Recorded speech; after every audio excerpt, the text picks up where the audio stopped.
يعني هناكل حاجة حلوة وكمان ندخل بروتين كويس لجسمنا و33 جرام بروتين. بنبقى ماشيين على الدايت طول اليوم زي الفل والدنيا كلها تمام، ونيجي بالليل انا هموت واكل حاجة مسكرة، مش قادر، اللي هو انا هطلب بلبن دلوقتي. استنى بس ما تتهورش، ليه تبوظ كل تعب اليوم ده عشان نفسك في حاجة مسكرة؟ انا جبت لك الحل. هنجيب اي طبق، ولو عندنا اي طفل رضيع في البيت هنسرق منه السريلاك ده سريلاك الرز، طعمه شبه المهلبية او الرز بلبن، حاجة كده من الحاجات دي. هنحط منه 25 جرام، ونسرق بقى شويه لبن من التلاجة، هنحط حوالي 200 مللي.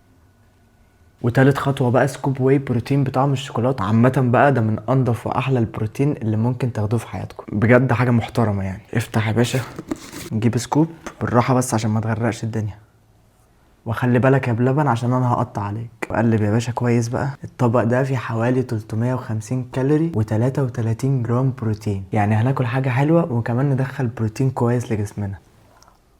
والله يا جدعان بجد بدون تحوير طعمه، يعني انا ازاي كنت هروح ابوظ الدايت واطلب حاجه مسكره اللي هي اقل حاجه هيبقى فيها 1000 كالوري، وابوظ كل المجهود اللي انا عملته طول اليوم عشان بس نفسي في حاجه مسكره. الدايت مش حرمان، احنا بس نحاول نكون اذكياء في الكالوريز اللي بندخلها، عشان اهم حاجه التفاصيل، لان التفاصيل بتفرق. سلام.